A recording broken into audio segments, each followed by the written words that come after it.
Bienvenue dans cette nouvelle édition du QG News. Voici les titres de l'actualité. Il y a 5 ans, le 17 décembre 2010, le Tunisien Mohamed Bouazizi s'immolait par le feu.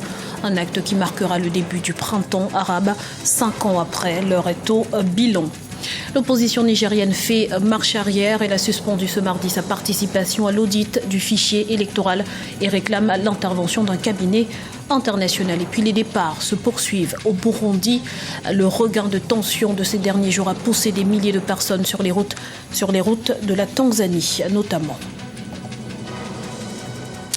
Mais avant de développer ces titres, nouvelle évolution de l'actualité. En Libye, ça y est, après des mois de laborieuses négociations, les représentants des parlements rivaux ont enfin signé ce jeudi, sous l'égide de l'ONU au Maroc, un accord sur un gouvernement d'union nationale. Cet accord est censé sortir le pays du chaos dans lequel il est plongé depuis plusieurs années. Il prévoit notamment la tenue de prochaines élections. Il y a 5 ans, jour pour jour, le 17 décembre 2010, un commerçant tunisien de 26 ans s'immolait par le feu, marquant ainsi le début du printemps arabe.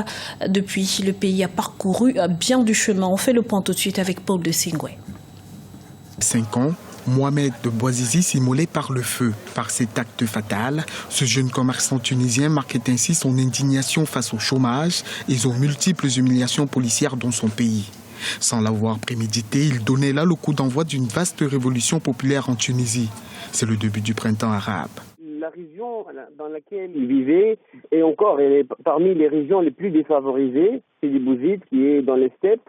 J'avais trop de chômage, trop de problèmes, c'est-à-dire économiques, sociaux, etc.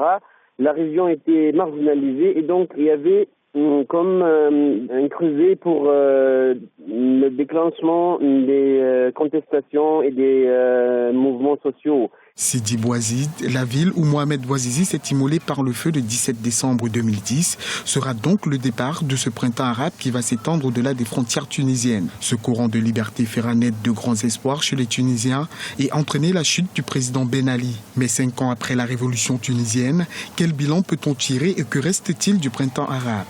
On a essayé, donc, tant bien que mal, de faire des élections libres et transparentes. Il n'y a eu presque pas de gros problèmes.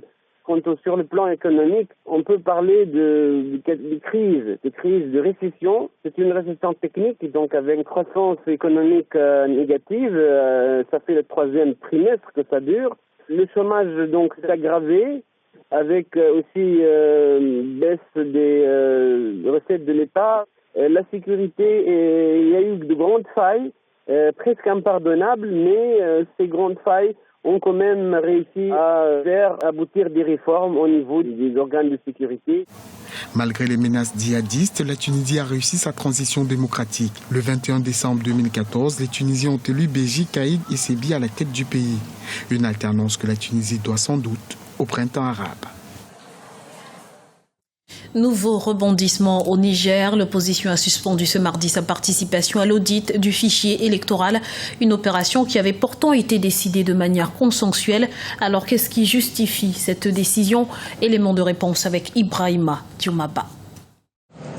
Au Niger, le processus électoral risque d'être perturbé. En cause, l'opposition a suspendu sa participation à l'audit du fichier électoral mardi 15 décembre, à 3 jours de la fin de l'opération. Les frondeurs exigent que l'opération soit confiée à un cabinet international indépendant et crédible. Le fichier électoral est très important. C'est un élément central dans une élection présidentielle. C'est un élément dont la fiabilité garantit une élection transparente et démocratique. Donc, sans un fichier électoral correct et représentatif de l'électorat et consensuel, il est quand même difficile d'organiser une élection apaisée et sans contestation de la part des différents candidats. Le 12 décembre 2015, un accord avait été trouvé entre le gouvernement et les partis d'opposition sur l'audit du fichier électoral.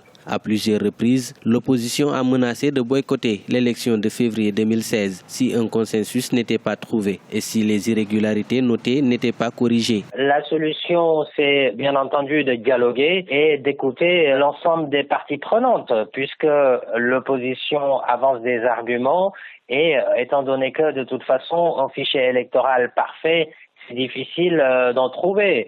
Il y a toujours des petites incohérences. Maintenant, le tout, c'est d'arriver à ce que cela se fasse avec le plus grand consensus possible afin d'arriver à une élection présidentielle apaisée. L'élection présidentielle est prévue le 21 février 2016. Le calendrier électoral prévoit l'ouverture de la campagne le 30 janvier 2016. 8 candidats, dont le président sortant Mahamadou Issoufou, ont déjà officiellement été investis par leurs partis respectifs.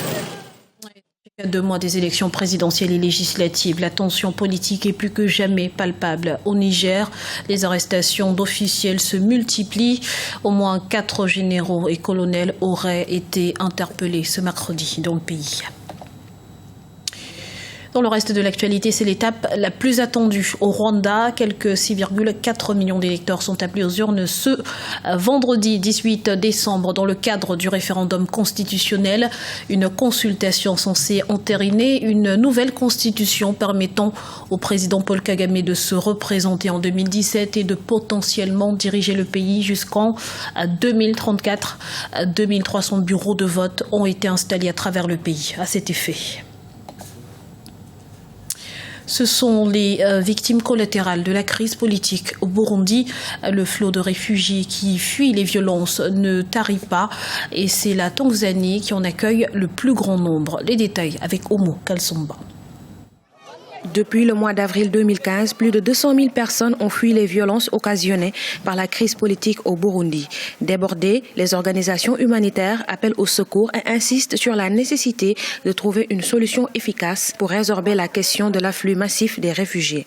Récemment, le haut-commissaire des Nations Unies aux réfugiés et ses partenaires ont installé de nouveaux camps en Tanzanie, à une trentaine de kilomètres de la capitale. Ici, les populations manquent de tout. Beaucoup sont encore sous le choc après avoir assisté aux violences dans leur pays, le Burundi. Le plus dur était notre voyage à la frontière de la Tanzanie. Nous sommes tombés dans les mains des voleurs. Ils ont pris tout ce que nous avions sur nous.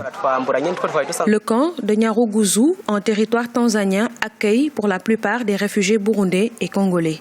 Il est considéré comme l'un des camps de réfugiés les plus surpeuplés au monde.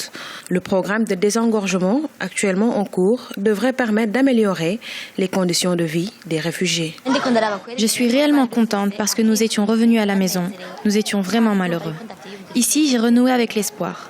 La vie pourra reprendre son cours normal. Ces dernières semaines, les violences qui se sont accrues au Burundi suscitent de vives inquiétudes au sein de la communauté internationale. Certains analystes craignent que le pays ne replonge dans un conflit ethnique, ce qui pourrait menacer la stabilité de toute la région de l'Afrique de l'Est. Ce journal a été réalisé par l'ensemble de la rédaction. Merci pour votre fidélité. Retrouvez dans un instant une nouvelle édition de l'information sur Africa 24.